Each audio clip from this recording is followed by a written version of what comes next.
I also found this Dirt Devil. Let's see what model it is. It's the one thing I forgot to look at. 7180. So it's in really good condition. Just need to clean it up and throw a cord on it, of course, because, you know, why not? And yeah, I want to do a comparison video between this Dirt Devil and another bagless Dirt Devil I have, just to kind of look at, you know, how much the brand has fallen down, so to speak, from, you know, back in the 90s when this thing came out. I think this came out in like 91 or something like that.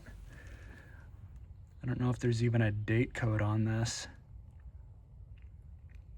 Maybe that 93A, maybe that was made in 93, who knows. Either way, this thing was early 90s, made in USA. Even though for how cheap it is, it's just amazing that it was made in this country back then.